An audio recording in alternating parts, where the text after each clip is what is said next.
Chapter 5. My Dream. Enardit. Nina had been groaning since morning. She was sitting at a desk in a mostly empty self-study room with lots of textbooks and references spread out around her. "Hello, Nina." "Ah, Millie," the 3 years older elf girl called out to her. Malaria, who had given Nina permission to shorten her name, was in Boulder Class 7th Squad, which, unlike the worst party, was one of the top squads in the combat studies department. A true elite was concerned about her for some reason. "It's rare to see a model student like you groaning at a desk like that. Was there something you were having trouble with?" "Ah, no, it's not that. I just wanted to make some notes for Rapi." "Rapi? That new kid?" Nina broke into a smile as Malaria looked puzzled. "Yes. He's really incredible. Even though he doesn't really have any knowledge to start from, he is always trying so hard to keep up with lessons. And he keeps up with my studying, too. He's the first person I've met like that." That's incredible." Nina understood well that her method of studying was about quantity more than quality. Even students who were admitted into the school district, those who had the will to learn, trembled at the almost murderous amount of studying she did. There had never been another student who could keep up with how much she studied, and she had been told more than once that her method was inefficient. So seeing Rapi, who blindly and faithfully did his best to keep up, was stunning, fresh, and more than anything, moving. If anything, there were times he slept even later and woke up even earlier than Nina, covering even more subjects than she did. Knowing just how much Nina actually studied, the elf girl's expression froze, and she updated her evaluation of Rapi. "I started wanting to support Rapi. I had the idea of making notes for him to make the lessons a little bit easier to follow." This was not the first time she had made these sorts of preparation and review notes covering key points. Not to pat her own back, but she could definitely see that the notes she made had been helping Rapi somewhat keep up with the lessons. At first, it had just been because Leon had asked her to help him some as a new student.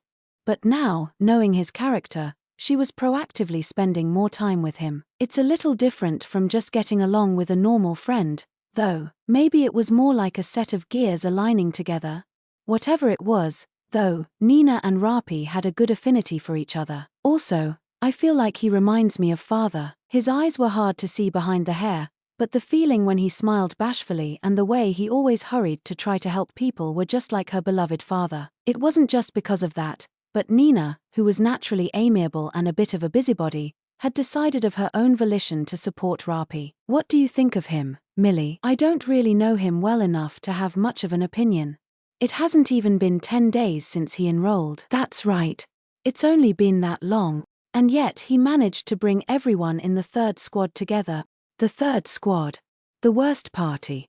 The squad I could never convince to work together and made me want to hide in the bathroom and cry." "And Nina, should you really be that blunt?" Iglin and the others would never admit it, but Rapi was the pillar holding up the 3rd squad. He demonstrated such an impressive level of judgment inside the labyrinth that he was called a dungeon geek, and even Nina, the squad's leader, had started relying on his opinions. He never tried to put himself in the limelight, and often he seemed to just be watching them, but whenever they were struggling, he always shared some wisdom. Thanks to that, the 3rd squad was currently in the running with a handful of other squads for top marks. Rapi Flemish. He really was a mysterious person. Bashful and shy with a tendency to be timid and an inability to turn people down. But he was always working hard, kind to others, and had a strong heart. Nina knew that her eyes were shining as she talked about Rapi. And watching her, Malaria suddenly started giggling. "Looks like you're crazy about that rabbit. It feels like you are trying to imply something." "That's just your imagination." There was an event after classes that day that just further supported Nina's view. "Hey, combat studies guys. Can I ask you something?" After Professor Leon had finished announcements and while the students in combat studies were preparing to go into the dungeon, 2 human boys from the smithing department ran into the room carrying a sword. "We were interning with Goibnu Familiar and failed again. We can't pass no matter what we make. At this rate, we won't be able to join. We failed last time we were in Orario, too." The burly boys put the weapon on the table in grief and were looking to Nina and the others for help. The students from combat studies gathered in a circle to see what was going on and began the school district standard airing of opinions. "It looks like a solid Magitech weapon to me." "Yeah, if anything, isn't this kinda ace? I'd love the chance to use it." HMPH. I can make better weapons myself. Who asked you, Iglin? Weird-ass dwarfs can just pipe down. As the classroom grew louder, Iglin snorted and picked up the sword, producing a blade of light. There was a stunned squeak from somewhere in the room. Rapi, what is that sword? It's just a Magitek weapon. Ah, right, this is your first time seeing one, isn't it? I'm the only one in the third squad who uses Magitek gear, and I don't use it in the dungeon. It's an invention produced from the combined efforts of the school district's smithing and alchemy departments. It absorbs the magical energy of its user, increasing the weapon's reach and power. Nina and Iglin, who smoothly swung the blade a bit, explained what it was for Rapi. There were almost 3 selches of magic light enveloping the sword. It almost looked like an armor of light.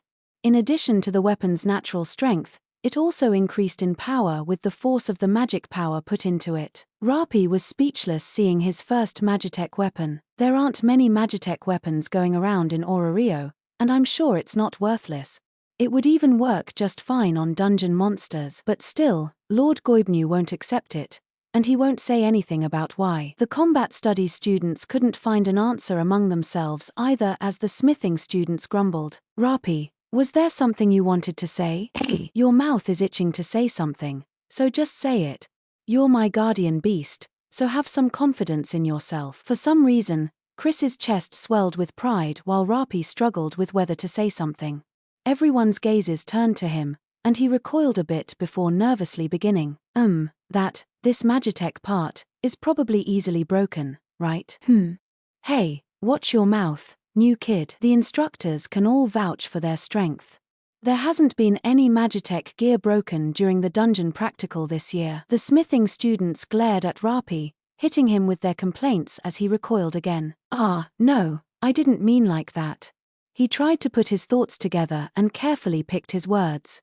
This Magitek bit is probably a magic item, or a magic stone device that is worked into the weapon, right? Yeah, you got it. It's a fundamentally different structure from normal weapons. So would it be correct to say its durability is compromised by having to fit and protect that mechanism? Compared to a normal weapon, yes. But only just barely. Yes, I'm sure it's just a little bit. I'm sure, but, in the dungeon, that little bit is scary. The smithing students started listening intently as Rapi continued. When a weapon breaks in the dungeon, it's like losing a limb, is something I've heard before. Even if you bring multiple weapons while exploring, there is a limit.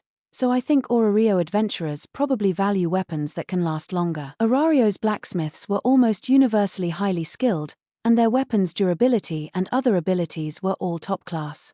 So given that, sacrificing durability in order to add Magitek functions was a fatal trade-off in Orario's market. That was what Rapi was getting at. The school district's Magitek weapons were high quality and capable of enduring real combat, but the slightest difference in longevity could be the line between life and death in the dungeon. The students, Nina included, were all stunned by the realization. For mags who don't really get into close-range fights that much, this Magitek bit would be good, I think. But no matter how amazing a weapon is, if it is less durable than a normal weapon, I think it will be hard for an adventurer to choose it. Yeah. Time froze as the students listened to Rapi speaking almost with the voice of an actual adventurer, and then he slipped back into a nervous student's voice to finish. I see. So Orario's adventurers care more about durability, the ability to keep fighting, over absolute peak output. Right, that makes sense, since consecutive battles are the norm in the dungeon. Yeah, when you get into the deeper floors, or when you're in the middle of an expedition, you can't always maintain your weapons perfectly. And a Magitek weapon needs more careful maintenance than a normal weapon, too. Even if you bring a blacksmith along with you, you need a dedicated facility to really give it the attention it needs. If nothing else, it would be hard to pick as your main weapon. So we have to consider the people using the weapon and not just the weapon's abilities. All of a sudden, the students began talking again, like fish in water. The smithing students in particular patted Rapi on the back over and over and thanked him for giving them some hope. After he shared his thoughts, excitement filled the air as all the students gained a brand new perspective. Rapi, you should have a little more confidence and share your opinion more. Hey. And Nina, Professor Leon said it before, right? Sharing opinions is important.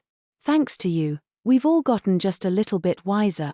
That's really impressive. Nina was pleased by the scene and went over to Rapi, telling him to speak up more.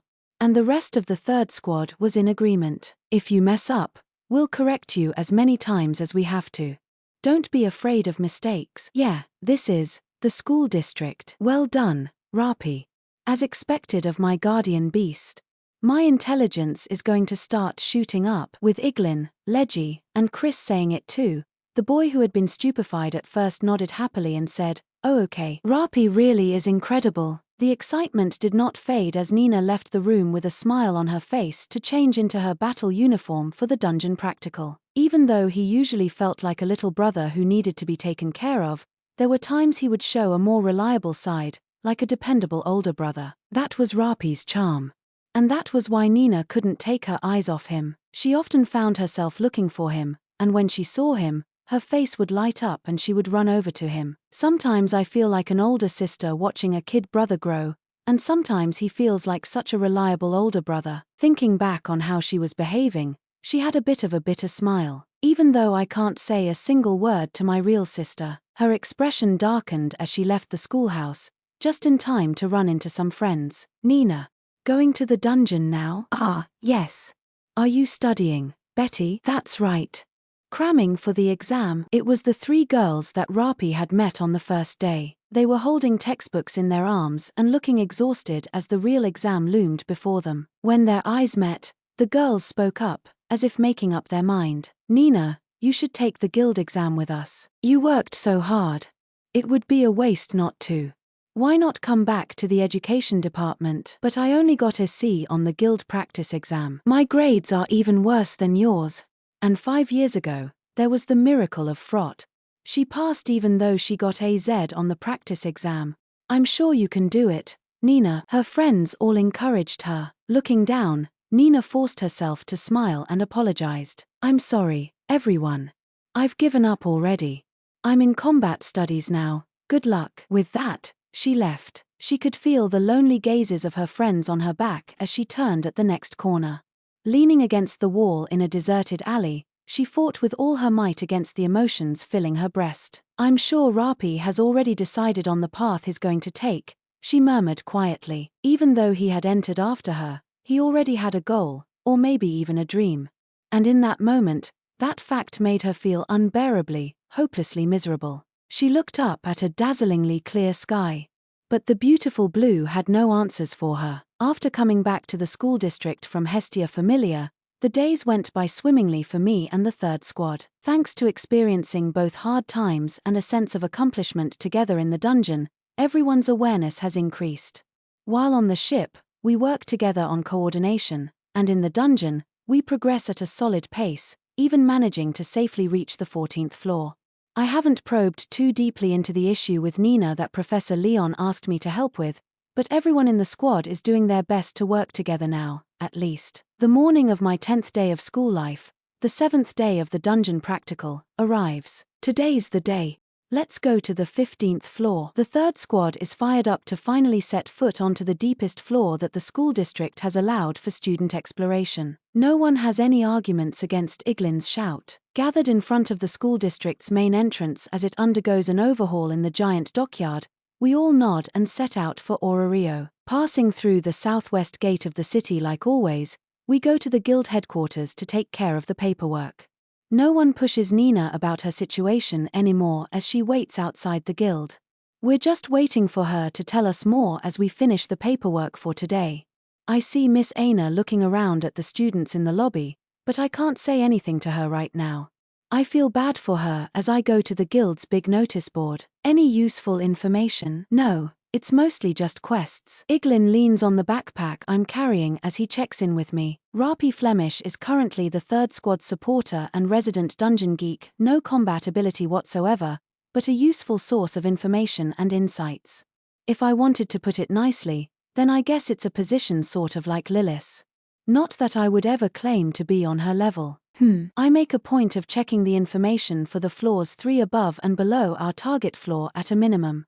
That is the standard Lily set for herself, and I'm copying that as the third squad supporter.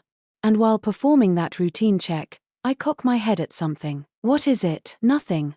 I'm just a little curious about this Monster Rex information. The floor boss of the middle levels, Goliath, has an approximately 2-week interval, and when I see the report on it, something feels off. The board says that the next interval should be 2 days from now, but it was 14 days ago when the last big banquet after the war game was held. Mr. Bors and the others returned to the 18th floor after that. Given its role as a safe point, the people in Rivera are the ones who usually slay Goliath.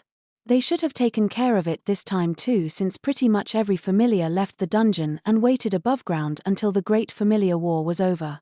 So Goliath, which was born on the 17th floor, should have been left alone for a while. So the earliest someone could have defeated it was Mr. Bors and them 14 days ago, which is at odds with the report saying it happened 12 days ago. If it said 1 day left until the interval, people would be cautious, since it would be hard to say when exactly it would come, but 2 days is right on the cusp of what would make people exploring the middle levels let their guard down. Why are you looking at information about a floor boss that shows up on the 18th floor? Our goal is the 15th floor, isn't it? You think we would accidentally end up going that far? No, of course not, but Iglin leaves before he can hear me finish muttering, just to be sure. I glance back at the board again as he walks away. I have heard stories about the residents of Rivera being lazy and not bothering with the hassle of sending a message after defeating Goliath, and that causing confusion, but there were a few examples where a party left thinking Goliath was on the 18th floor, only to find out the people in Rivera had defeated it 3 days prior. Maybe this is also just one of those situations, but there are informants who get a reward from the guild for going back and forth to the 18th floor for up-to-date information about Goliath, too. Maybe it's just me, but I should make a mental note just in case. Seeing the Hume Bunny student leaving the notice board, several men smirked. They were the contacts who had provided the information this time. They were upper-class adventurers nursing a grudge from a few days ago. They'd gotten into an argument with some of the school district students only to have Bel Cronell himself get in their way and not get a chance to vent. Let's see how much you piss yourselves when you hear that howl. They sneered while looking down on the well-behaved little children wandering around the lobby. Who? Nina, hellhounds from the side. Leggy, Chris.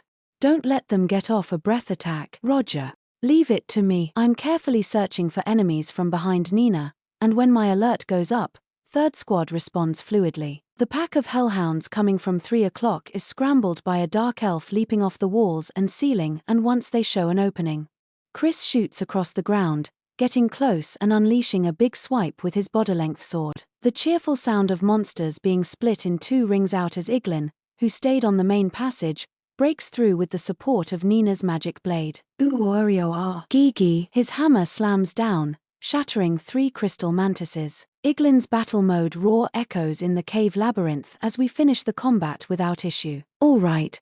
The 15th floor isn't any trouble, either. Pick up drops. Quickly. I'll help with the magic stones. Rapi. Thank you, Nina. While Iglin hoists his hammer in joy, Leggy complains as she and Chris quickly gather drop items, and Nina puts her magic shortsword back at her hip before helping out with the magic stones. No gaps even in the after-battle cleanup. The Third Squad has always been an outlier in terms of individual strength, and now that I've reached the 15th floor with them, I have to say, they really are something. We handled the first of the middle levels enemies without issue and made good progress. We still haven't run into any larger enemies like a Minotaur, but the Third Squad has been working as a party well enough that I don't have to do much of anything anymore. And apparently we've gotten deeper into the dungeon faster than any other squad today. It feels like we can do anything now. Maybe we could even go all the way to the 18th floor. Could. But don't. Thanks to all of us, there's only 2 credits left to earn. Where are the Minotaurs? I wonder. Everyone is feeling their growth. They have confidence, but not so much as to get overconfident, and high morale, too. This is probably the optimal condition for them. The Third Squad right now might be fine against anything in the cave labyrinth. Rapi. What is it? But there is something bothering me, something other than the party's condition. The dungeon feels different today. I've got a bad feeling. If anyone were to ask what it is, all I could say is something. But my instincts are warning me. I'm looking around enough to make Nina worry a bit. Kika. Whoa! That surprised me. Chris leaps into the air as a shrill monster shriek rings out. A cloud of bad bats born from the ceiling. Realizing it's just a bat-type monster they fought on higher floors already, the third squad relaxes, but the warning bell in my head starts blaring. And then, Kia, Kiki, ya, a terrible, dissonant chorus fills the air all through the floor. What? Bad bat cries. Everywhere. A mass emergence. Nina and Leji cover their ears at the screech of countless monsters, and Iglin looks around. Bad bat's main means of attack is their screech that impedes movement. And the unmistakable shrieks of tens or even hundreds of them fill the air. There weren't any bad bats. That's what felt off. That is the answer. I didn't see a single bat hiding away in the darkness even though they were always here. Not good. That late realization reveals an all too slow sense of danger. The sound of rock exploding comes from all directions.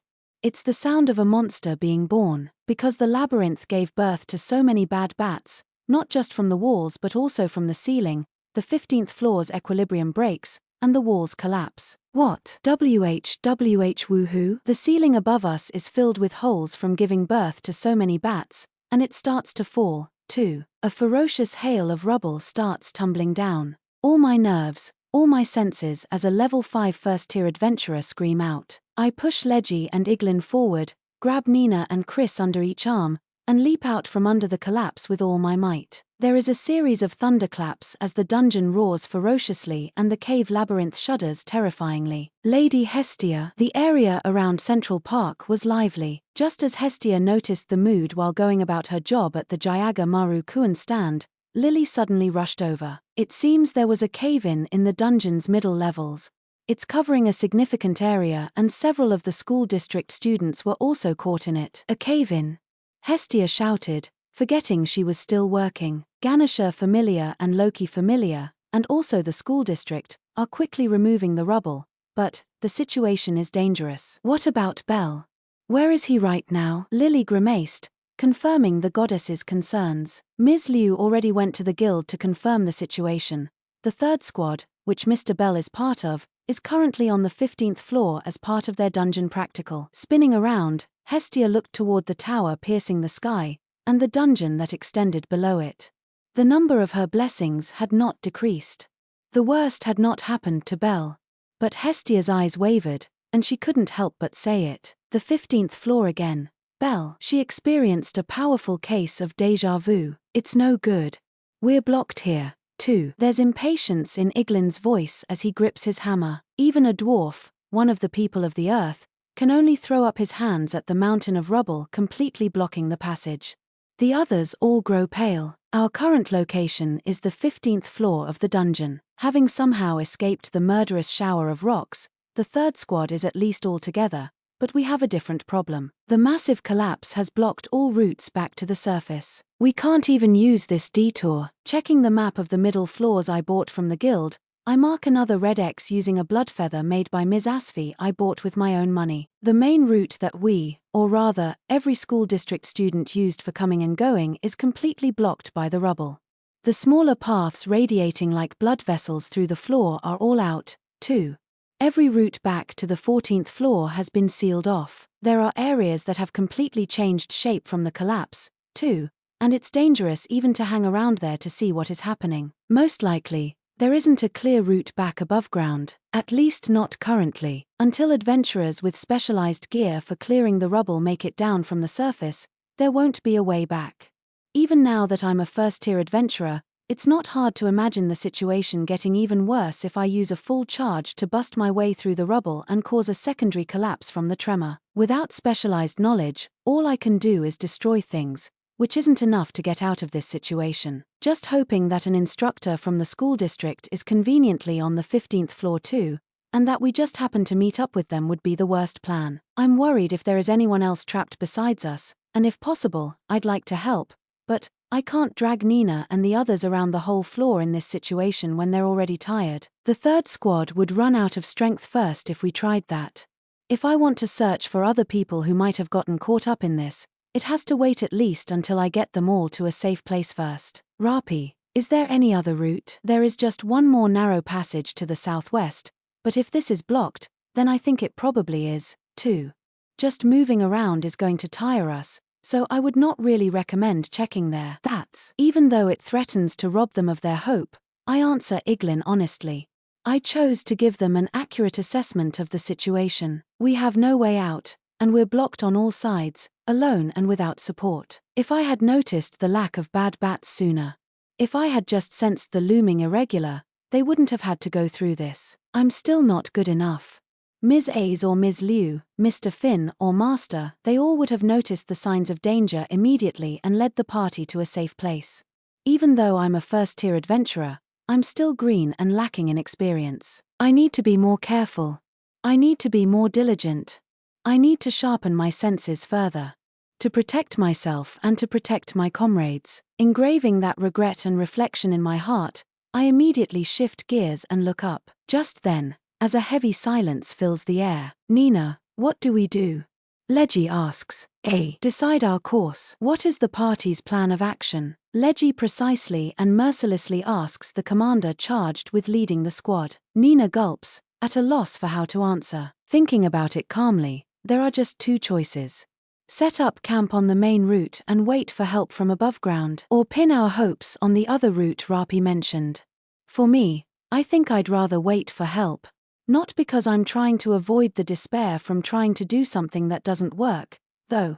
Obviously, Iglin and Chris lay out our options. And Chris even honestly shares his thoughts. Nina's lips and breaths quiver as she looks at me. Rapi, water and rations, and items, how much do we have left? If we split it out evenly, the food won't last half a day. As for items, we have 4 potions, 3 magic potions, and 2 high potions. I take everything out of the backpack and line it all up on the ground for everyone to see. There are also 2 spare short swords Leggy and Chris can use. Iglin and the others all take out the items they have, too. Nina's judgment to confirm our supplies immediately is correct. Top marks befitting her model student reputation. But because of that choice, it also feels like we are strangling ourselves. Confirming the items you have on hand is the equivalent of putting a number on your remaining life. If you lose your calm, it is easy to be driven mad by that cruel, uncaring number. I've experienced it myself before. The only reason that this situation feels fine to me is probably because of the death march I experienced in the deep levels. Kicking aside those pointless thoughts, I put everything back into my backpack and peer at Nina. Her sweat is terrible. Her breathing is getting shallower. The stress is getting bad. The big decision that might well influence the lives of her party is weighing down on her, even as all eyes are on her. Even though it isn't really right, I can't help seeing the me from 6 months ago in her. I wonder if this is how Lily felt when Welf was injured and I was panicking after thoughtlessly moving all around the floor, sweating terribly. In that despair-inducing situation, the supporter who should have been weaker than all of us was calmer than everyone. Lily isn't here. So this time, it's my turn to help them the way Lily helped me. For now, let's calm down. It's the same thing Lily said back then. Everyone's shoulders jump, and they turn to look at me as I walk over to Nina. Breathe, Nina. Take a deep breath and slowly exhale. In. And Uyu. In. And Uyu. Yes, just like that. Smiling as I demonstrate, I think for a moment, and then hold Nina's pinky.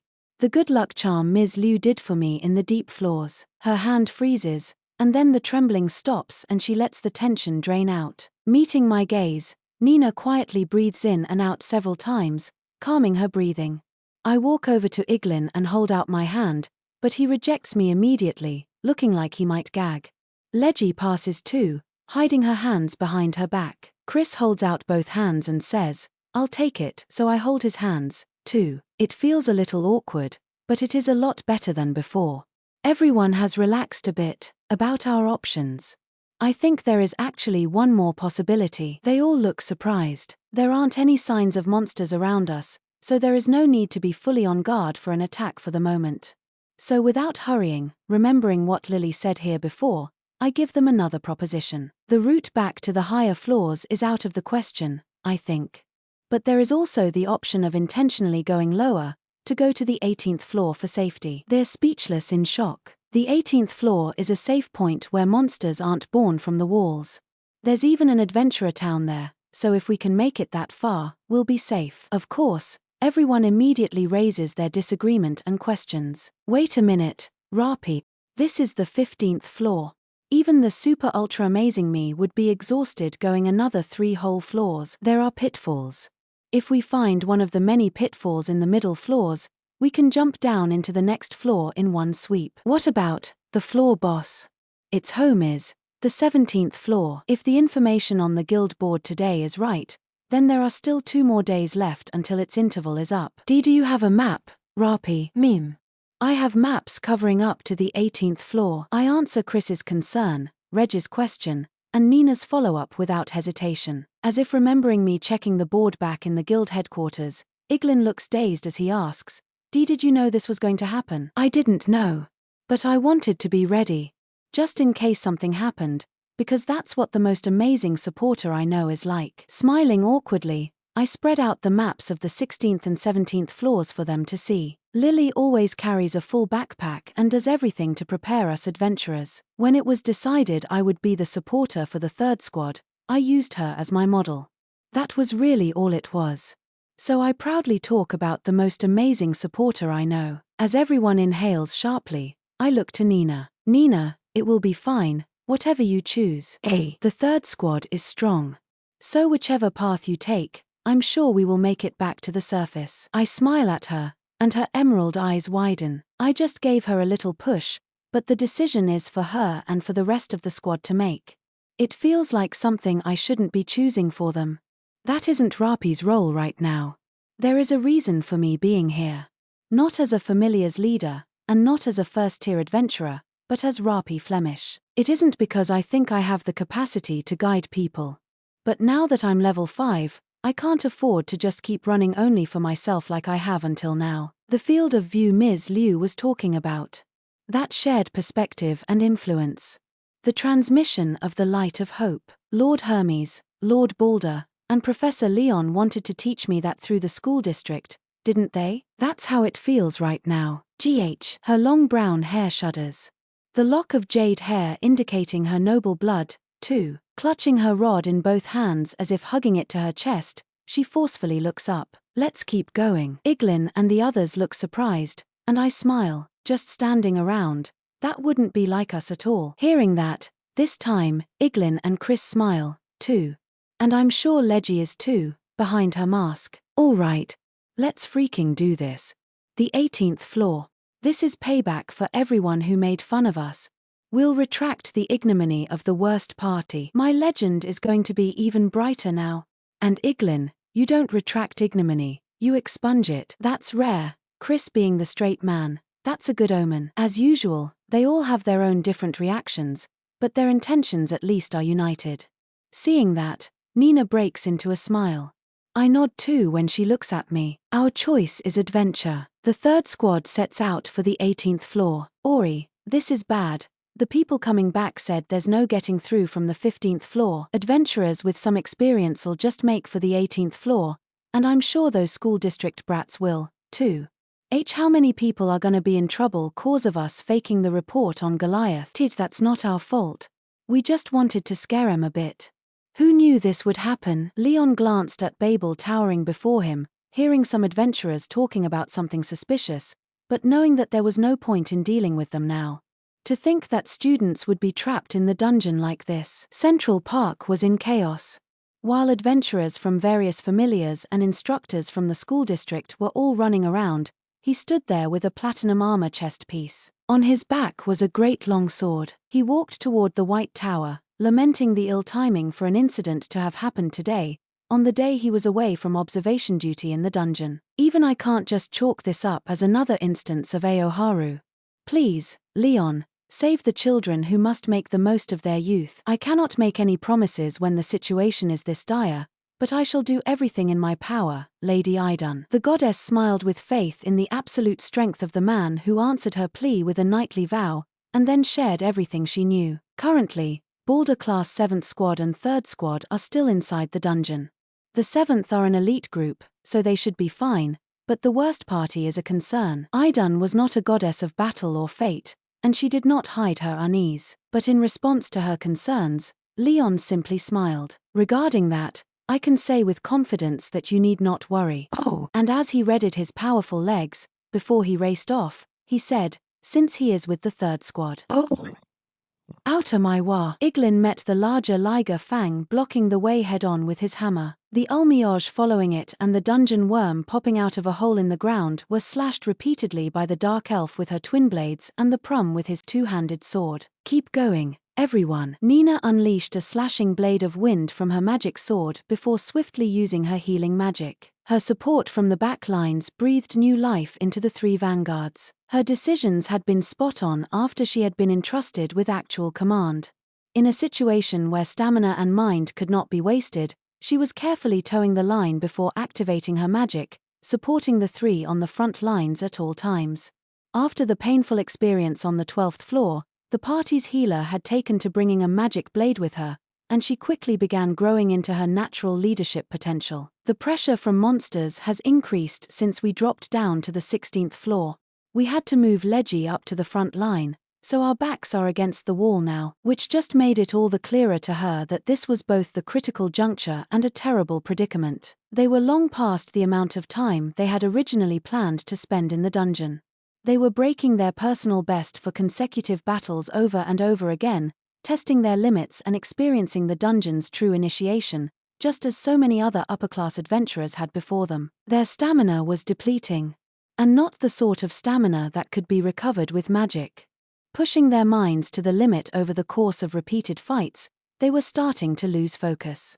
When a merciless wave of monsters crested on them, a struggle the likes of which they had never experienced at the school district began. Iglin's cheek was scratched, Leggy's dark arms were bare from having her sleeves shredded, Chris's neck was splashed in monster blood and covered in trickles of sweat. And Nina was even worse. Because she was using more magic than anyone, her mind was at its limit, and a sheen of sweat poured down her body. If Rapi, waiting right behind her, hadn't been resupplying her with magic potions with perfect timing, she would have suffered mind down by now. We're making progress. It's a tightrope walk, but we're doing it. With Rapi helping, if we can just get through this, I'm sure we can make it. Just one rest would be enough, and we can make it to the 18th floor. With Rapi supporting with the purple moth grenades and all the other items he had brought with him, the third squad was fighting as one. Right in that moment, the squad was demonstrating an incredible strength. So please, just let us. They could handle enemies from the front somehow. With the three vanguards and her, they could deal with enemies ahead. As long as it was only one direction, they could respond. So if nothing more would happen, but the labyrinth summoned Death's scythe, sneering at her prayers. Nina, behind Chris, who was fighting in the front, spun around. His shout was filled with an almost never-heard tension. Minotaurs. Hit in the back by a terrifying howl, Nina stopped breathing for an instant. Somehow managing to turn around, her emerald eyes saw three minotaurs.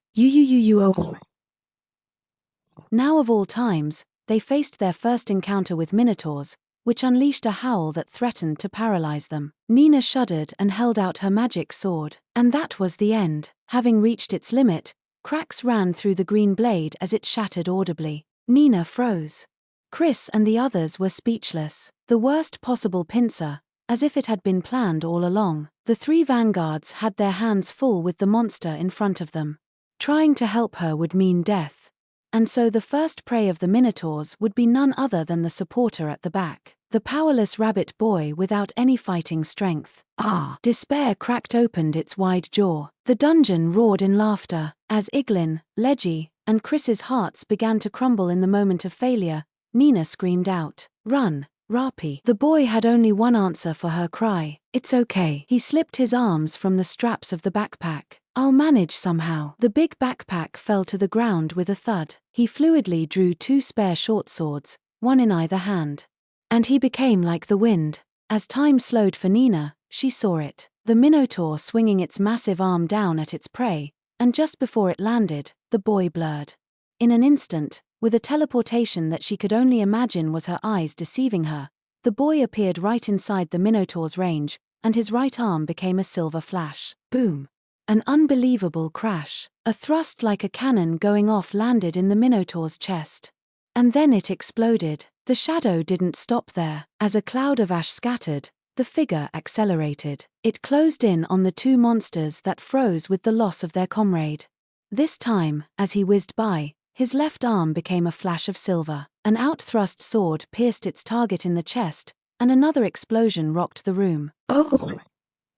The final Minotaur roared in fear, swinging its massive nature weapon down. The ground exploded, creating a cloud of dust, but the Vorpal bunny was no longer there. Slipping past the edge of the axe in a bold escape, he slipped behind the Minotaur and ended it. With its magic stone pierced from behind, the Minotaur disappeared into a cloud of ash, never realizing its own fate before it was too late.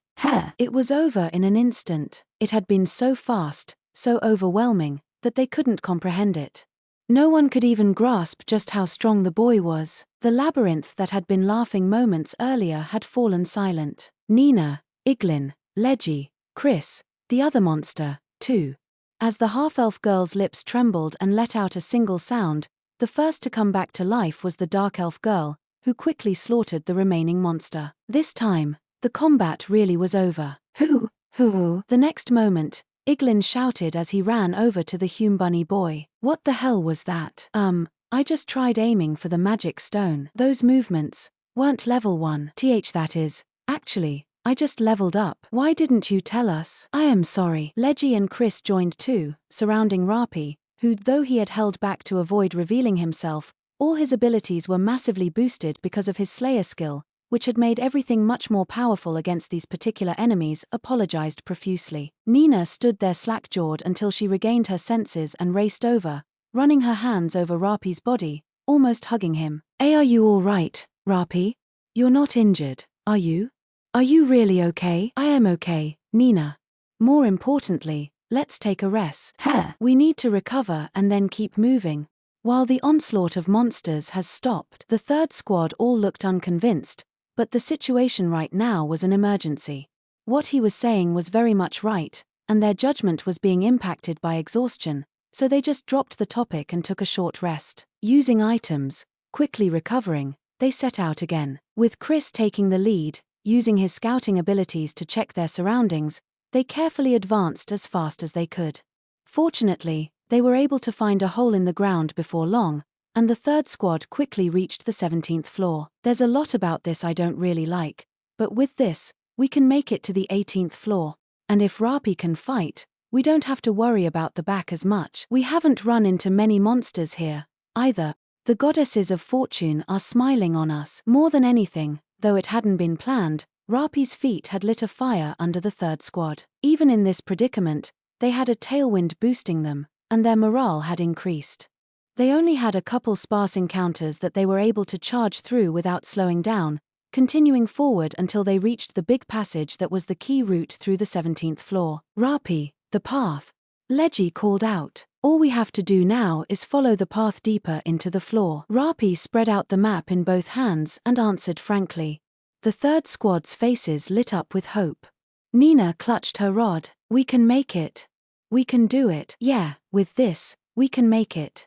We can make it, but I look around us while listening to Nina. The path is wide, and the ceiling is high. As we walk down the passage even a giant could pass through, we stop seeing even the shadows of monsters. It's quiet, too quiet. Even with the hypothesis that the dungeon is prioritizing regeneration over birthing new monsters due to the massive collapse affecting so much of the 15th floor, the silence is deafening. And I recognize this silence. NGH. The others notice the unnatural situation, too. Nina, Iglin, Chris, and Leggy all look around nervously as they run, and then glance back at me. Standing at the tail of the party, I just nod back at them. We have no choice but to proceed now. Turning back around, still filled with serious concern, our footsteps echo in the passage. It isn't that monsters aren't appearing. They aren't coming out. As if they're waiting, or as if they are dreading the birth of something. This is, the guild board's information really was. There is a terrible pain in the back of my head at a scene that feels awfully familiar. I grimace, but even so, I push forward with the rest of the squad.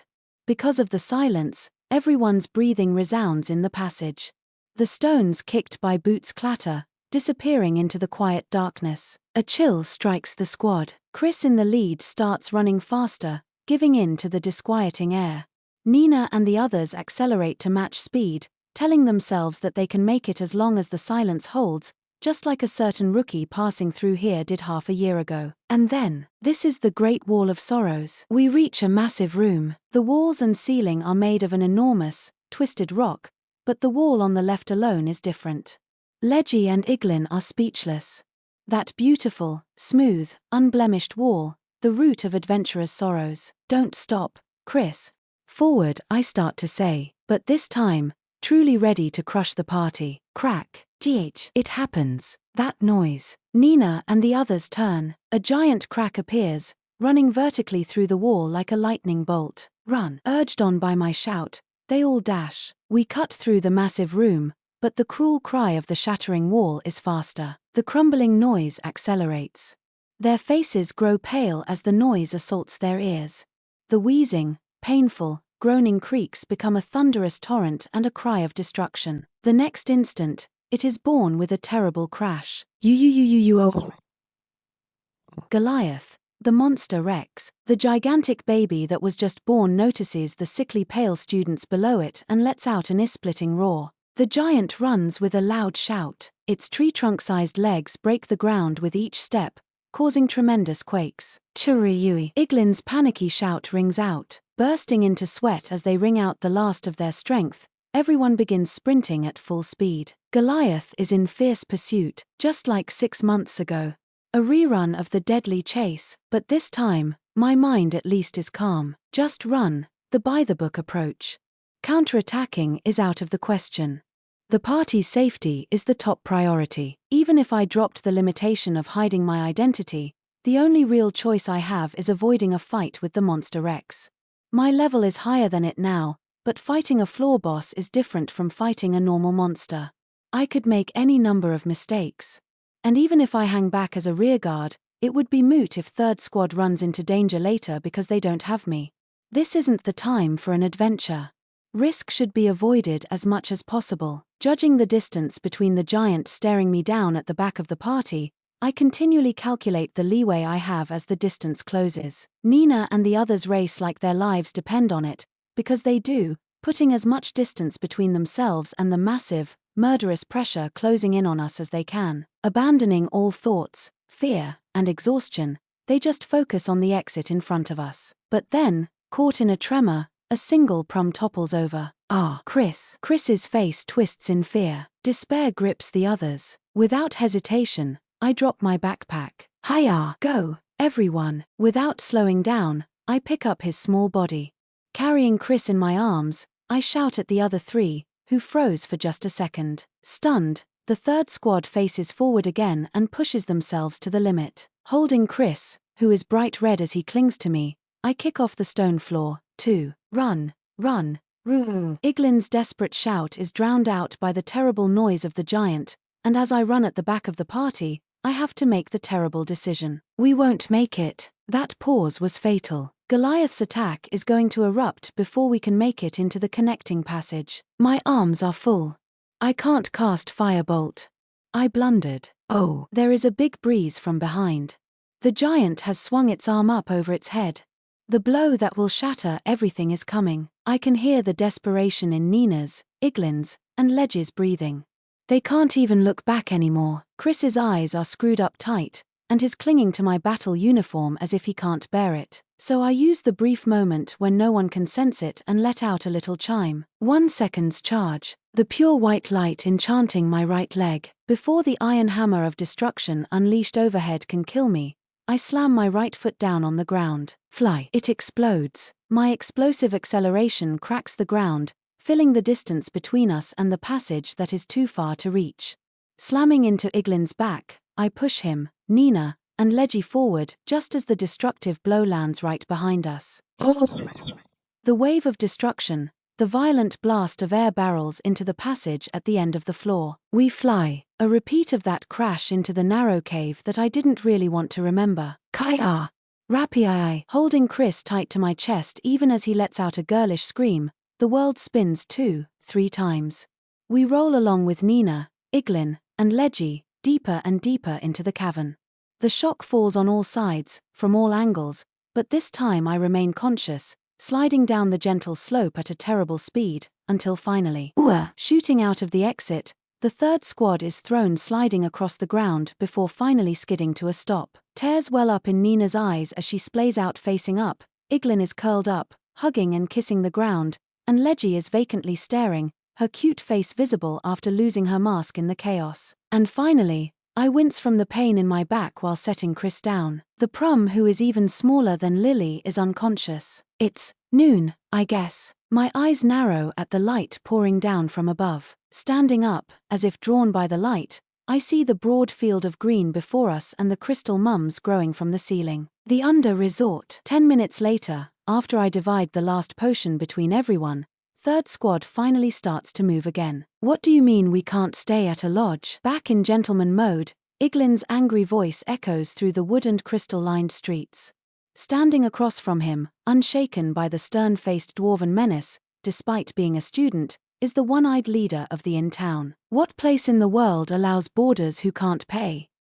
50,000 Valis is extortionate. Rivera's a classy place, a resort that puts any cheap hole-in-the-wall above ground to shame. If you don't like it, then GIT, you school district brats. GH. Sticking his pinky in his ear, Mr. Bors tells us his demand, while Iglin's blood vessels look almost ready to burst in rage. Behind him, Leggy and Chris are booing and making a fuss while I, carrying Iglin's hammer on my back, just sneak a wry chuckle. After sitting around stunned and unable to move for a while, the third squad made its way to the western end of the floor from the entrance in the south, and with great effort, finally reached Rivera on the edge of a cliff and wetlands around night. With the glow from the ceiling starting to fade and darkness spreading, the squad tried to get lodging, but the result is as you can see. Apparently, Mr. Bors, or really, pretty much all the residents of Rivera, dislike the students from the school district. They aren't even willing to deal with us. Well, they will, but they're demanding an insane fee. If you gimme your weapons and the gear and clothes on your back, I wouldn't be against letting you stay a night. GH. Don't toy with us. We have to go back through the dungeon to get back. Who would hand over their weapons and gear? Iglin unleashes a tirade that is almost spittle-flecked, but Mr. Bors just turns away. Nina and the others look troubled and prepare to search for another lodge, clinging to hope. The ruffian's welcome is a little harsh. Befitting the situation. Waiting until I am sure the others can't see me, I go over to Mr. Bors, who started spontaneously cleaning his weapon. Mr. Bors. Who said you could call me that, brat? You ignorant kids can, As he starts going off, I raise the fringe of hair covering my eyes. Your rabbit foot. What are you doing dressed like that? It'll be bad if I get caught. Don't let them hear you. I beg him to keep his voice low, and his eyes spin for a moment, but he quickly breaks into a grin. He gestures for me to come behind the counter and into the back. You got dragged into some new pain in the ass, didn't you? I wouldn't say that, but it's a bit complicated. If you're stuck protecting those brats, it's way more of a pain in the ass than your average quest. I grimace even more as he pounds my back with his big hand. If you were just willing to deal with the students this amicably. So, you want in? Yes. Could we borrow a room? I will pay you back for it later. The thing is, I said all that to those brats, but the truth is, there isn't any room anywhere. You came here because of the collapse earlier, right? We're all full up. Between the people who came down from there and people on their way up from exploration who can't get out, there's no vacancies. Oh, now that you mention it, I had sort of sensed it from the mess on the 15th floor, but with all the routes back to the surface blocked, adventurers have no choice but to come here. In that case, could you sell us some gear for camping outdoors? We can just find someplace safe and take care of ourselves. Yeah, that I can do. I owe you big time, so I'll even give you a deal. I can't help smiling a bit when he adds just a little one, but there is one other thing I've been wondering about the Goliath that just came out on the 17th floor. Do you know what's happening with it? I imagine there are other people who will be coming here, so it would probably be best to take care of it soon, but you're too nice for your own good, or maybe too hardworking. But you don't gotta worry there. The tremors from the 17th floor are gone, so it's definitely down already. From what Maud said when he tumbled into town, some folks from the school district fought it. Mr. Maud's here too. It has been a while since the third squad, exhausted as it was, actually made it all the way to Rivera, and I don't have any time to go back to the 17th floor, but hearing that, I can finally breathe easily. We should have reached the 18th floor sooner, so they must have passed on along the way, since we took the safe route into the plane in the center of the floor first instead of traveling straight west along the water's edge. I was planning to leave them here with Mr. Bors and then go out to fight myself. But, more importantly, with Goliath rampaging a bit, the lines of contact are broken. I've got my guys out digging too, but the whole cavern is collapsed, so it'll take time to get things reopened. Meaning, we'll have to stay a while here on the 18th floor. Yeah. If you're camping, then I'd recommend a spot around the lake just down from here. The monsters hang around in the forest where all the food is, so you don't have to worry too much about being attacked. If you want quick access to food, then you can set up camp in the forest like Loki Familiar, but, if you don't mind, I'd love to buy some food, too. Alright, we've got a deal. Though, with you around, they'll be fine camping out wherever. Mr. Bors gives me another hearty pat on the back, and I smile awkwardly one more time before buying the camping gear and food. The reason he doesn't take my familiar emblem is because he trusts me not to run out on my tab, I guess. When he disappears into the storage room to get everything together, I think back to what happened on the floor above, wondering whether I should go help. You really have a habit of getting mixed up in incidents, Belle Crenelle. Whoa! A voice suddenly echoes in the empty room. Wait, that voice. Is that, Fells? You're invisible. Yes. I came to check on things. Uranos's orders. The irregular earlier was just too large. And seeing a student who looked an awful lot like a certain record holder, here I am, invisible thanks to the use of a magic item. Fells is apparently right in front of me. I guess Fells is just that good, but I didn't sense anyone at all. Maybe I let my guard down just a little too much when we made it to Rivera. But how are you here? All the paths through the 15th floor should be. I came through Nosso's. I forgot. Fells has the key, so using that, Nosso's could be. Do you know the details of the situation? Leon and the others have saved almost everyone who was trapped in the cave labyrinth already. I have put a few adventurers to sleep and am safeguarding them in Nosso's as well. As for students, your group is the last to be found, so you needn't worry anymore, Belle Crenelle. Fells sees right through me and my plans to return to the dungeon, letting me know my concerns are misplaced. Once the connection between the 17th and 18th floors is open, the dungeon's roots will all be restored. Until then, you may enjoy yourself in this paradise. If it was just you, I could let you through back above ground, but I'm afraid I cannot allow students through Nosso's. No worries.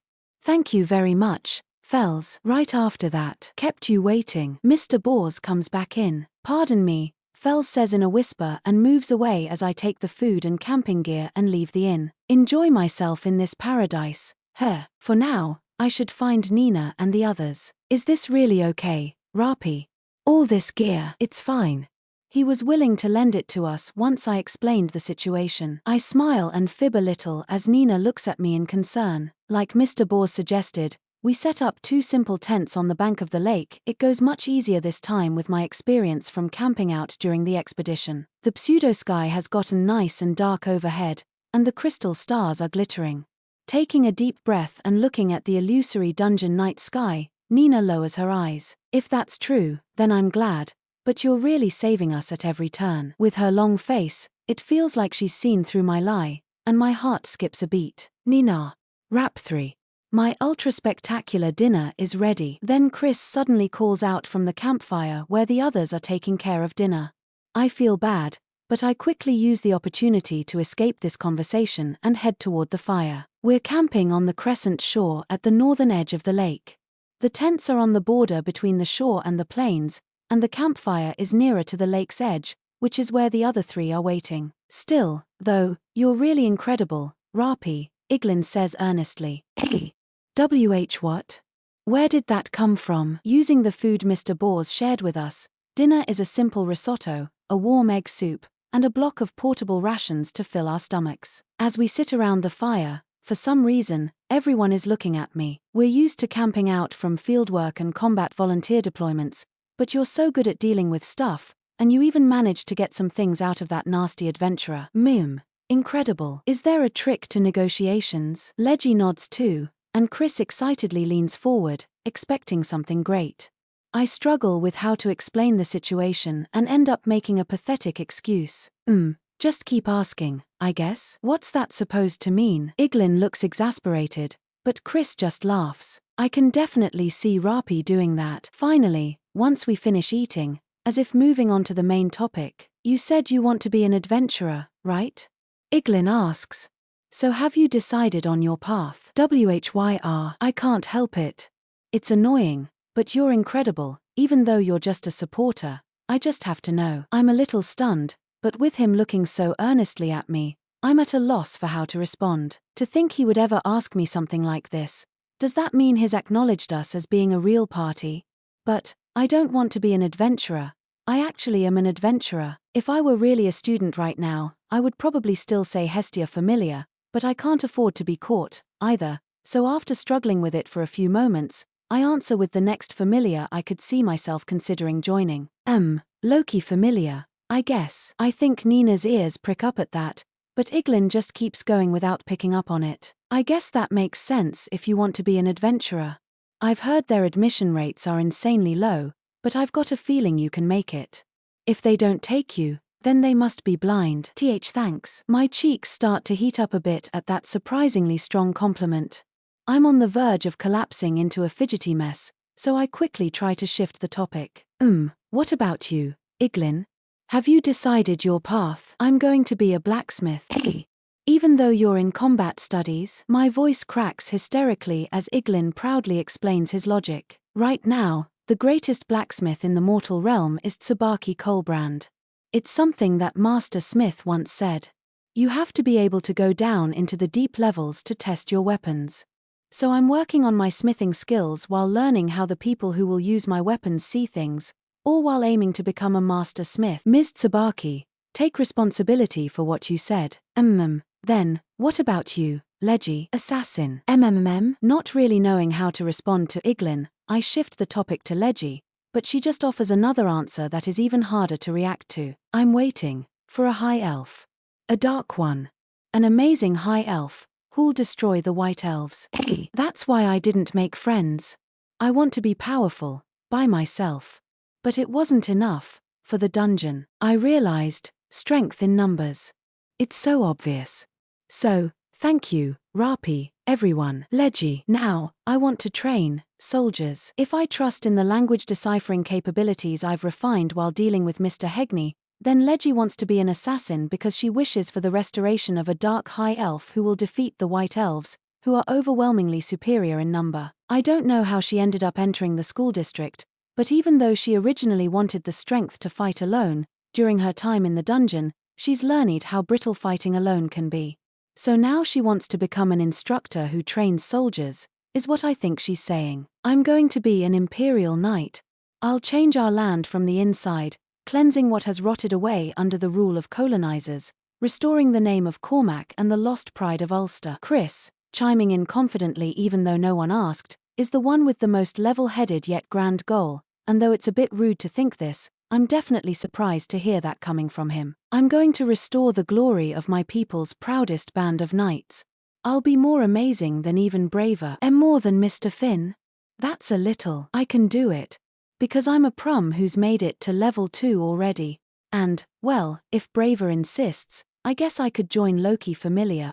Then I could be with you, and you could keep being my guardian beast. I smile watching Chris's chest swell with pride as he closes his eyes, just like the first time we met. And finally, everyone's gaze turns to her. You know, I don't think I've ever heard you mention it.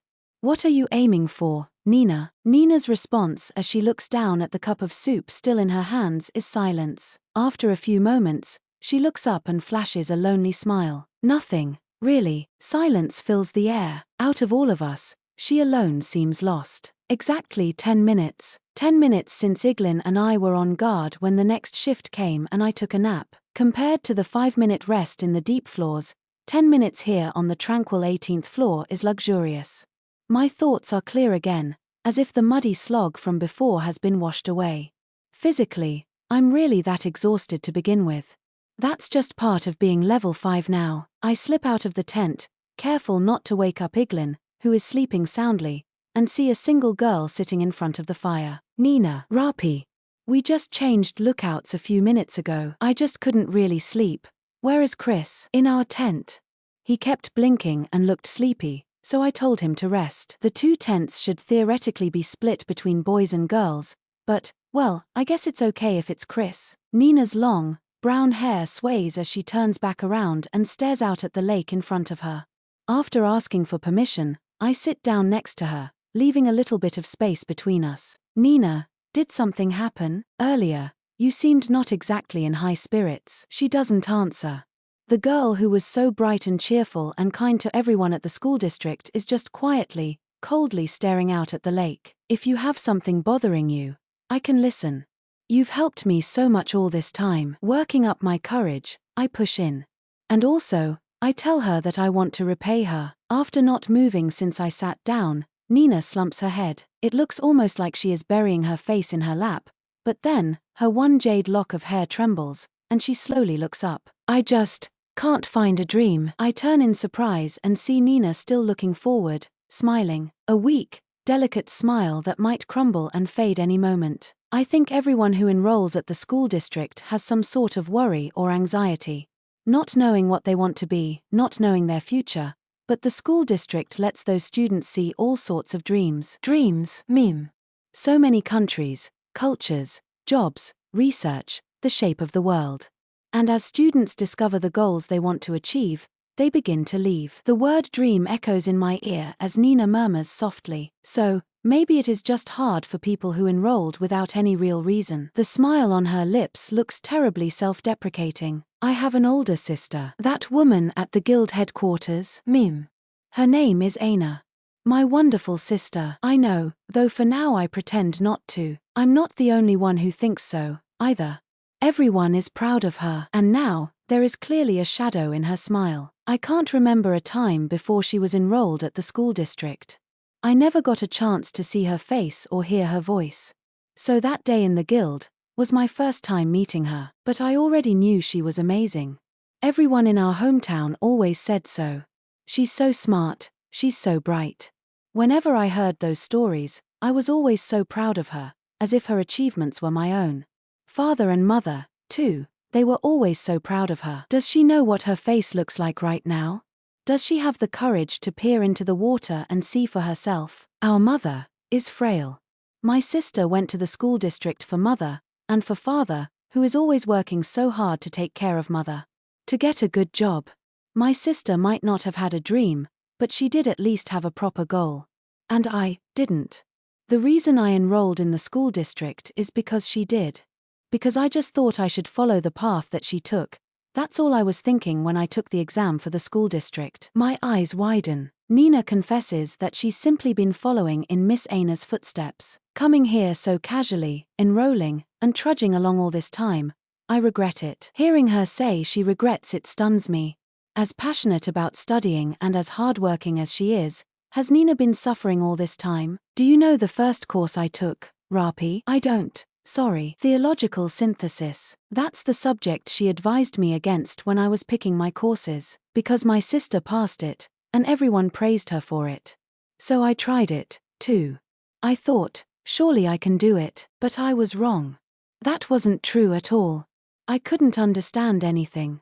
I couldn't learn to read hieroglyphs like her. She continues sharing her past, painfully, as if cutting into herself with each word. It's a little hard to recommend it. The word is only around 1 in 10 people who take it pass, and even fewer people learn how to properly interpret hieroglyphs. The advice she gave me, that wasn't something she had heard from others. It was something she had experienced firsthand. I took the practice exam for a job at the guild, too. Chasing after my sister again. But no matter how much I studied, I couldn't get good marks. I couldn't compare to her. So I ran away again. Just like with theological synthesis. My sister was so amazing that even after she graduated from the school district, lots of people still remember her. Just like back home. So I keep copying her, just following the path that she took, but I can't be like her. She's far more incredible than someone like me. Her eyes are starting to become like fountains. Tears fill her emerald eyes, accompanying the flow of emotions she can no longer hold back. I did everything my sister did when she was younger. So I just blindly followed in her footsteps, thinking that would be easier. But it wasn't. I just copied her and didn't decide anything for myself, I'm so pathetic. You're wrong. She's probably misunderstanding. Lord Balder and the other deities at the entrance interview, when they heard her desire to enter the school district, would have been able to know if she was lying. So the real reason she entered the school district is, I was in the education department originally, but I switched to combat studies. It was just a coincidence. Completely by chance, Professor Leon saw me studying for magic theory and spoke to me. He gave me a staff to hold and told me to try channeling magic. I managed to cast a spell. And I was better at athletics than I expected, too. And lots of people told me how good I was. So you switched to combat studies? When I heard my sister struggled with athletics, I became obsessed. I trained my combat abilities, not because I'd found a dream, or because I liked it, but just to protect the little place where I could be me. That is probably the thing that feels the worst to Nina. She's ashamed of herself for staying in combat studies, not because she has some higher goal, like Miss Aina, or a dream, like Iglin or Leggy or Chris, but because it's just an escape. It's all to protect her sense of self, so when we talked about our paths, she began to feel like she was being left behind. My sister's letters came to me, at the school district. At first, I wrote back, but a lot happened, and I stopped being able to write. I thought I was lame for only copying her, and I hated myself for clinging to things she couldn't do just to protect myself. Reading my nice sister's letters, I couldn't write anything back. A sob creeps into her voice. Clear droplets flow from her eyes and down her cheeks, landing on her slender legs.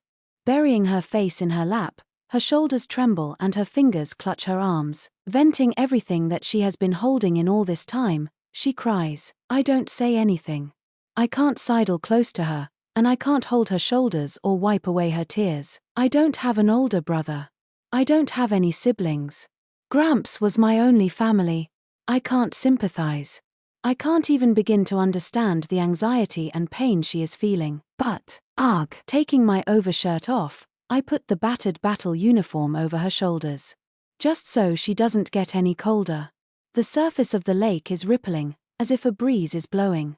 It feels like the temperature has dropped a little bit, and moving a little, really just the tiniest bit closer, I sit down again. Nina, even if you hate yourself, thinking back to all the time I've spent at the school district, I just put my honest feelings into words. It's thanks to you that I've been able to enjoy all of this. Thanks to you, I've learned the joy of studying. And thanks to you, I found a new goal for myself. I sit cross-legged on the ground, not looking at her, my eyes fixed on the surface of the lake. And you've helped the three of them so many times too during the dungeon practical. I think the way you try to be kind to everyone like your sister has helped a lot of people. The gleam in the sky fades, as if the stars are falling. The crystals that are actually falling from the ceiling create ripples in the lake. Dozens, hundreds of little ripples, like beautiful tears. Nina looks down again, her voice trembling, and then, she slowly looks up and turns to me. It is small, but there is a little smile blooming on her face. Rapi, you sure know how to make a girl cry. Sorry. It's fine. I'm just a little surprised. Sorry. Haha, why are you apologizing? I don't know. But I'm sorry. Don't be. I'm happy. Thank you, Rapi. I don't know what to say, seeing her smile, the damp tear stains still visible on her cheeks. I'm still looking forward, but my face is completely flushed. Noticing that, she giggles softly. She slides over just a little bit. I start to move away just a little bit, but her outstretched fingers grab me, and I give up. My face is still red from embarrassment. It's really hot considering I'm only wearing a sleeveless undershirt. As the idle question of whether Lady Idun might come do something about this crosses my mind, the two of us continue looking out at the gleaming blue lake. I think, Nina starts, speaking in a tone different from earlier, people who have found what they want to do must be happy. Lots of bad things might happen, and it might be hard to keep going at the things you like. But even so, I think that's true for everyone. Looking over, I see her face in profile. She is looking up above the lake, at the sea of crystals that make up the night sky here. I think people who walk straight ahead, instead of aimlessly wandering, deciding for no real reason, are dazzling. All of you are so much more amazing than someone like me. Maybe it's no place for a half-elf without a dream to comment, but the girl without a dream to chase smiles a little as she peers up at the fake night sky.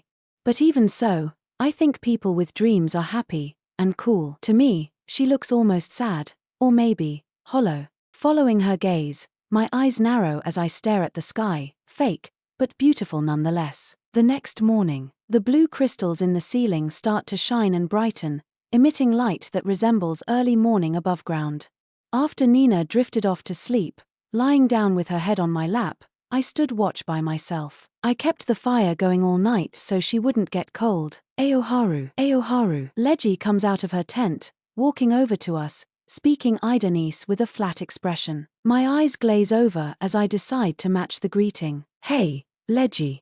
If we get the chance for a little bit of adventure later, would you be interested? Not understanding the point of the question, Leji cocks her head a bit, but adjusting her mask, she nods. It's the under resort, after all, might as well see the new together. I smile and thank her. Careful not to wake Nina up, I leave her with Leji and head to Rivera. You've got some really weird tastes. When Mr. Bors hears my request, he looks fairly exasperated. Is it too much? When I smile awkwardly and look up a little pleadingly, he grins. Not like we're going to get the path between floors cleared today anyway. I've got nothing to do, so I'll go along with it. I'll say it as many times as I have to, but I owe you more than I can ever repay. He wraps his thick arm around my neck and makes a little circle with his fingers. No point looking a gift horse in the mouth. We can make it a proper protection quest. I thank him as the thick arm around my neck threatens to strangle me. When I get back to the surface, I'll have to work hard to pay all this back from my own wallet. Field trip. When I say that after coming back from Rivera, everyone looks stunned. Mim. Since we came all the way to the 18th floor, would you like to go a little deeper? I can understand the temptation, but the dungeon's a completely different beast past this floor, right? There have been squads who made it to the 18th floor in incidents, but no other students have ever explored deeper. MRGH. Meaning, this is my chance to leave my mark in new territory. I said I wanted adventure, but danger. Alright, Rapi. It was so difficult just getting here. The party is largely against the idea. But there's also a bit of interest if it can be done safely, judging from Chris and Leji. So, when I went to Rivera, there were some upper-class adventurers who were heading down. They offered to let us come with them if we're willing to help out, and if we can bring back some drops, we might get higher marks. Nina and Chris, followed by Iglin and Leji, all react to my explanation. Even though it's my idea, it still feels a little crazy. Miss Aina would never let me hear the end of it if she found out. But at the same time, it feels safe, too. Ordinarily, no matter what level you are, entering a floor you've never seen is dangerous. But with Mr. Bors and all those second-tier adventurers who have so much experience protecting the party, I'm sure we can safely go at least several floors below this one. As long as I work hard to support them too, I might be able to show them something they've never seen. Hey, we're here. The adventurers look like they're ready to go. So what do you want to do? There are at least 20 upper-class adventurers waving as they approach the camp. Seeing that, the members of the third squad look at each other, and after thinking over it long and hard, they decide to go. These weapons are amazing. Even though they've been used so roughly this whole time, there aren't any nicks or cracks. Seeing one of the adventurers from Rivera handle a large mammoth fool without issue, Iglin, hammer in hand, shouts in wonder. What particularly draws his attention are the adventurer's weapons. Don't underestimate Arario's weapons. They're way tougher than any of those fancy things you guys make at the school district. Focusing on durability more than the cutting edge? No, there isn't any compromise on the strength, either. Getting permission to check the animal man's weapon, Iglin immediately starts taking advantage of the study opportunity. I guess that's not something a future blacksmith can pass up. He isn't the only one getting worked up. Chris and Leji have commented in surprise several times already about what the adventurers are using and the way they fight. This potion is way more effective than the ones provided by the compounding department. It tastes awful, though. Wait, what was that? Just using the monster's fire to ignite it. Weapon and item strength all comes down to how you use them. The three of them are stunned by the knowledge and wisdom of the adventurers they previously looked down on as ruffians. And since it is technically a quest, Mr. Bors and the others aren't doing anything rough and are carefully protecting the third squad from all sides, even though they don't really like students. I won't say it's like a tour bus, but it is going smoothly. Hey, Rapi, what is that? That mushroom's bigger than a house. It's a poison mushroom, apparently. I think I've heard it's edible if you have a good enough resistance ability. It's edible, and Nina is getting excited at all the new things she is seeing. 2. At the school district, information about the dungeon beyond the cave labyrinth isn't available to students, so everything is exciting, wondrous, and teeming with the unknown to them. There are all sorts of mysteries and fantasies lurking in a single moment in the dungeon. That is what I wanted them to know. It's a little haughty, and maybe just my selfishness, but I wanted Iglin and them, and Nina especially, to be interested in some part of it. I'm sure that is what the concept of a field trip, what Professor Leon mentioned, is really about. Opportunities like this could bring about a new sort of goal or dream. The location is the 24th floor. The deepest part of the middle floors. Leggy and the others can't hide their tension. Hey, Nina. Yesterday, you said you only just copied your sister and that you don't have a goal, but I don't think that's true. As we descend into a faintly blue cavern, Nina is right behind me. I think you want to be something other than what Miss Aina is. I can sense her breath catching as I keep walking forward. I'm sure she's been compared to Miss Aina ever since she was young. Compared in some way or another to the bright older sister whose face and voice she didn't know. I think children are more sensitive and sharper than adults imagine. And Nina, who was probably smarter than most kids, became very conscious of the comparisons those adults made, even if they didn't mean it that way, and built up a lot of stress without realizing it. I doubt the adults had any bad intentions. But after being compared in everything, feeling uneasy in a way she couldn't comprehend, becoming so nervous she could no longer grasp what her parents were really saying to her, Nina enrolled at the school district. But I think she also misunderstood something while doing that. She's decided that she's just following Miss Aina's path because she doesn't have her own dream, that this is just a bad habit she's aimlessly fallen into, but I'm sure it's because she's desperate to show everyone that she's even more amazing than Miss Aina, to get them to acknowledge her. Rivalry, jealousy, and aspiration. Even experiencing so many failures and setbacks, Nina still hasn't let go of her true goal. So you don't need to hate yourself. She believed that if she got better scores and had greater achievements than Miss Aina, people would say how great she was instead of her sister. She wants to scream for all the world to hear that she is Nina Tulle. You have the things you are good at. You should be proud of them. Because you're an amazing girl who doesn't lose even to Miss Aina. Reaching the edge of the cave, I turn around, and Nina stops, dumbstruck. Mr. Bors and the others in front look back dubiously as she freezes and the rest of the third squad stops moving. I hold out my hand as she stays frozen in place. You're here because even though you thought you were only running away, you never stopped trying your best. So, shall we? Finally, after several seconds, she slowly, hesitantly holds out her hand.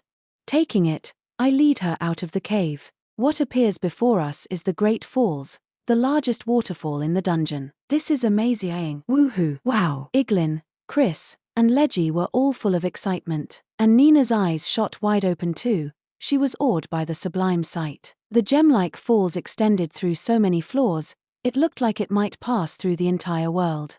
The endless spray of water splattered against crystals, like a scene in ancient myth telling of the grand ocean. Blue, inlaid, gleaming, beautiful, cruel, majestic, and expanding out far below was the new world and the water metropolis. Incredible. After losing themselves in the Great Falls for a minute, their excitement continued even as they started moving again. Masses of blue crystals seemingly carved out of the ocean, but different from those on the 18th floor. An eternal current where white eels and mermaids that all looked like sisters swam, while vibrant coral and blue petals formed fantastical images. It was so enchanting. The students' chests were getting hammered by the new and the unknown that surrounded them. The adventurers protecting them didn't leave anything to chance, either. Relying on their plentiful experience, they were always on guard, taking out monsters before any could become a problem. And more than anything, this was a field trip to experience something new rather than a search for magic stones and drop items. Taking the shortest route possible, they continued forward, peering into a different world. They were lucky as well that they hadn't run into as many monsters, and they reached the waterfall basin on the 25th floor unbelievably quickly. It's so beautiful. Looking down from right near the entrance to the floor, the Great Falls were undoubtedly sublime, but looking up from the basin, it was utterly breathtaking. They'd never seen anything like it before, even while sailing around the world with the school district. Nina felt like she could begin to understand why adventurers might be enthralled by the dungeon where they were always risking their lives. How is it, Nina? Rapi, what is this? A reward, I guess. A reward for you and everyone else. For how hard you've worked. The boy who usually felt like a little kid smiled like a reliable, kind older brother who had his eyes hidden behind his hair. This is a present for you, who worked so impossibly hard and managed to find something you were good at, even if you still haven't found your dream. Because you are in the third squad, and because you've become strong, we were able to give this to you. This is the proof of your growth. Even if you continued to fail, even if you didn't manage to achieve what you set out to do, because you've grown stronger, we were able to experience this new world, the rabbit boy who was their guide explained. Nina, I can't say anything grand about what your dream might be or what you should do to find a goal. But, I think if a person can be inspired by something, anything, then that person is blessed. Inspired? Yes. Excited, passionate, making your heart race, wanting to cry. If you can feel something like that, if something inspires you, then you can keep your head up and try just a little more. He spoke carefully, as if recalling his own experiences, digesting each and every memory. If this present gives you a little bit of courage, then that's enough. Rapi, finally, he smiled awkwardly. So awkwardly, and even a little lamely, that it was clear even with the hair covering his eyes. Nina's heart ached. Even though she had been so sad last night, it was so warm now. She couldn't move her lips right at all, and she clutched her right hand to her chest. Oh, you're in luck, brats. It's a blue dragon. Just then, Bors called out as he peered deeper down the falls. Nina and the others turned around for a moment, and far below, down past the 26th floor, a slender figure was swimming through the air, rising into view. Hide, Bors ordered. The students were caught by surprise, but they obeyed the adventurers who were already running and hid behind clusters of crystals jutting out of the ground like boulders. Moments later, the dragon rose to the 25th floor basin and continued its ascent. Nina and Rapi watched it in awed silence. Is that an aurora? The long dragon was maybe 10 meters in length. It had blue and white scales and long, wing-like fins that were moving slowly as it swam through the air. But the most eye-catching aspect of all were the red, green, blue, and purple folds of light that trailed behind it. Blue dragon. A rare monster from the lower floors. Right, also known as an aurora dragon. It's up there with carbuncles in rarity. Rapi had known of them, but it was his first time actually seeing one, and he couldn't hide his shock.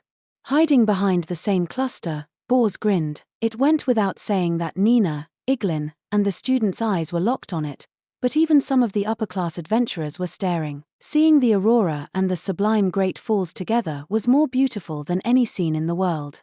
Spray from the falls splashed through the aurora, looking almost like a spirit's mischief. An aurora in the dungeon.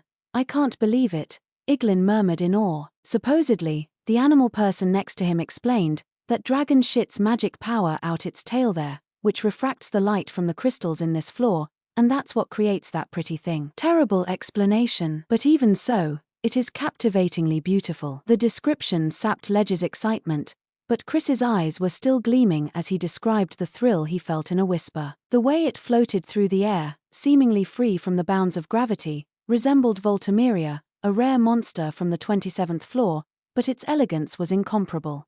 Its round, cute eyes were perfectly clear as it continued to release the aurora that illuminated the adventurers and students. A moment of inspiration. Nina gripped her chest as she continued looking up. Her heart raced as she recalled what Rapi had said moments ago, and she started to feel a hard-to-describe heat. Nina didn't know what answer her heart was leading her toward as she just seared the most beautiful, otherworldly scene into her eyes. Ksha. TCH.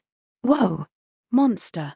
Watch out. Just then, behind everyone who was busy staring at the dragon and its aurora, a single blue crab had sneaked up on them and leaped forcefully into their midst. Iglin spun around wildly, sensing it right after it appeared, and swung his hammer down. When the hard shell refused to give way entirely, he slammed it down again, and one more time. A loud, clanging sound echoed in the basin. The blue crab finally stopped moving. Then the dragon's eyes turned downward. Ooh! The adventurers and students hiding behind the crystals froze like deer, and the clear, cute, round eyes of the dragon turned an aggressive red. It opened its big mouth wide, revealing rows of sharp fangs. Not good. Boars and the adventurers immediately leaped out from behind their cover. The next to move was Rapi, who was stunned for an instant before pushing the rest of the third squad out from behind the cluster where they were standing dumbstruck. The next moment, a gleaming, multicolor storm erupted from the dragon's mouth. A blinding aurora beam burst forth in a spray of light, swallowing up the cluster where they had been standing moments earlier, corroding it. The crystals are melting. Heat beam. No. It's a magic breath. The light that dragon spews is a mess of poison, paralysis, and all sorts of other afflictions. Boars answered Iglin and Chris's shock with a spittle-flecked shout while continuing to run. The true nature of the enchanting aurora was a corrosive light that cruelly ate away at the dragon's prey by causing several different negative debuffs. Like with the mist the floor boss Amphispina used, an unusual breath ability was a common trait for monsters in the water metropolis. Nina and the students gasped at the beautiful and mysterious poison the dungeon had created. Far overhead, the blue dragon was going wild. Unleashing breath attacks from more than 20 meters overhead, it took its time targeting its prey that was running around the floor. The crystals corroded all around them. The water's surface took on a hideous color and started giving off a putrid smoke. Rapi dodged a swirl of light and, let's run. It can easily target us here. Let's go into the labyrinth. No. We have to stop it here. But Boars immediately shot him down. What? That dragon's long and thin. It's not Amphispina. It can follow us into any path we take. Dealing with that breath inside a narrow passage is way scarier. It's better to fight it here. Even with all his knowledge, Rapi's lack of fighting experience was visible in his educated guess, and Boars and the other Rivera adventurers immediately gave his suggestion a thumbs down. So it's up to you now. What? Why you not going to fight with me? We didn't bring any bows or magic swords. This is outside the terms of the quest, so take care of it yourself. Client. That's. Rapi groaned as Boars and the others took cover in the relative safety of the entrance to the labyrinth area after drawing a clear line. And while that was going on, the aurora blasts continued to pour down, forcing Rapi to keep dodging. There's no sign of it coming down from up there. It would be reckless to run up the wall, so I guess there's no real choice but to use magic. But the adventurer's judgment was correct. With the blue dragon maintaining its altitude, it was impossible to attack it directly. It would take magic or bows and arrows or some other long-distance attack to take it down. And knowing Rapi's true identity, they had made a natural and obvious demand: hurry up and use your firebolt already. But if they find out my identity? Remembering his promise with Balder, Rapi was caught in the middle, but he quickly made up his mind. Holding out his right arm, he aimed his cannon at the long dragon. Be blasphemous burn. Stubbornly sticking to the script to the end, he used his fake incantation while unleashing a lance of fire. But the crimson flame and lightning missed its slithering body, hitting nothing. It's faster than sirens and harpies. Even, he unleashed a barrage of shots, but they were all dodged. The enemy was a dragon, the strongest of all species of monsters. Its potential and its flying ability were incomparable to other winged species from the same floor. And more than anything, the distance. It was a long range, a distance that Bell was not comfortable fighting at. He had used Firebolt mostly to control a chaotic fight at close range, or occasionally at mid-range. But long range was Bell's worst distance, and against a quickly moving target high overhead, the difficulty was jacked up even higher. It was difficult for Bell to substitute precision sniping like Hades with a quick attack magic wielded by someone who wasn't a pure mage or even a magic swordsman. Why'd I have to find a new challenge now of all times? Just then. Whoa! Iglin. The deadly aurora closed in on the fleeing dwarf. Rapi kicked off the crystal shore, shattering the ground as he pushed his comrade's body out of the way, and that was all. He could not escape the enormous range of the attack himself and was swallowed up by the corrosive light. Crossing his arms, he shielded himself. The short sword in his hand crumbled in moments. Eyes wide, he tried to escape immediately, but the corrosion reached all the way to the ground. My feet. It's like a swamp. Having caught its prey, the dragon increased the force of the aurora, corroding Rapi's surroundings at a terrifying speed. Unable to kick off the ground, and discovering that he was actually starting to sink into it, Rapi's face tensed. My body can take it. But my gear, the first-tier adventurer's body with its naturally high resistances was able to endure the corrosive light so well that it was infuriating the dragon. His skin was tingling and stinging a bit, but that was all.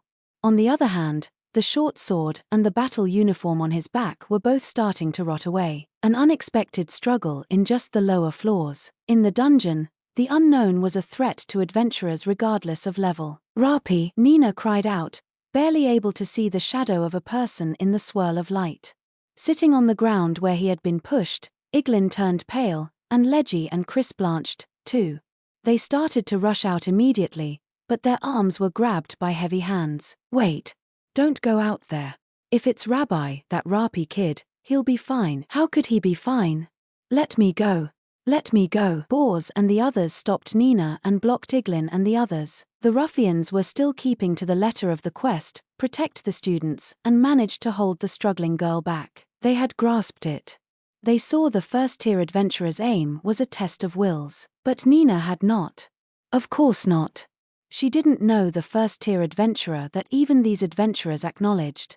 The person she knew was the kind, gentle boy who had guided her here. Lullaby of wind, cradle of flowers. And so, she sang, What do you think you're doing? The noble song that she had been permitted. Splendor of old, majesty of your white city protecting mother, atop the floral hill. Closing her eyes to focus on her magic, images of her roots flashed through the half-elf girl's mind. Her homeland, filled with pure air, unprotected by a city wall, high on a promontory, where countless white petals danced in the blue sky. Nina's origin and her blemish, manifested in the nostalgic tears cried into a pillow, the terrible yearning for a home she had once left, that she longed for again after so many failures and setbacks, but that she could never bring herself to return to after failing to become anything. Blossom, ye flowers.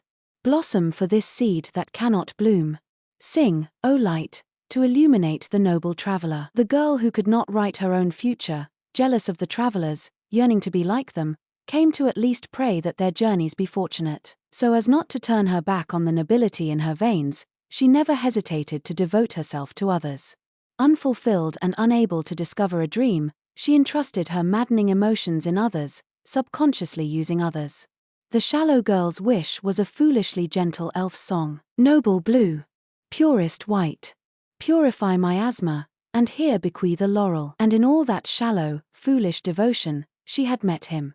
The boy who had told her that her path was not shallow, was not foolish, but was incredible, too. Rapi has given me so much, the boy who had said that he had been saved by her. That was wrong. It was the opposite. She was always being saved by him. I haven't given him anything back at all, so Nina had to keep helping him. She wanted to be by his side.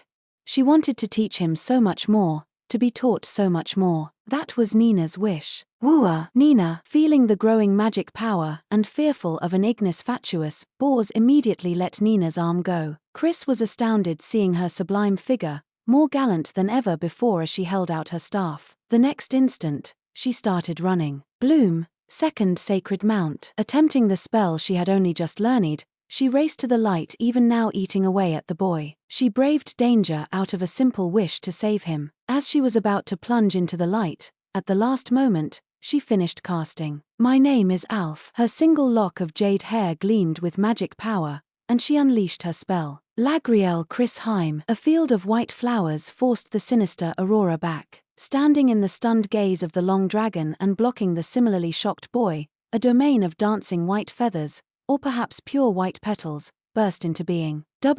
What the hell's that? Purifying magic.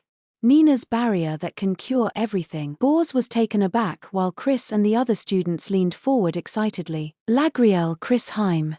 A rare magic that Nina had manifested. As Chris had said, it could cleanse any and every debuff. A mid-size healing barrier that not only cleansed negative effects like poison or paralysis, but even prevented curses and psychological attacks, demarcating the boundaries of a sacred elven field. A bright field of flowers in place of a royal wood. The indelible scene of her frail, beloved mother had left a tremendous impact on the heart of the girl who had always wished to someday be able to save her. Nina, awestruck, Rapi's body was already fully healed. Not only did the barrier cure poisoning, it also enchanted all those inside the barrier with a cleansing light that provided continuous healing, banishing all traces of impurity from its bounds. Even the aurora of the blue dragon, which had such a higher potential than the half-elf girls. Her knees trembled. The aurora roared, trying to crush the barrier of light and Nina's protection. But it did not fail. There was no hint of it giving out. Because in that moment, Nina was burning with a sense of duty like none she had ever experienced. She had a goal. The desire to protect the people precious to her until the very end. The dragon finally grew fed up with the unyielding field of white flowers.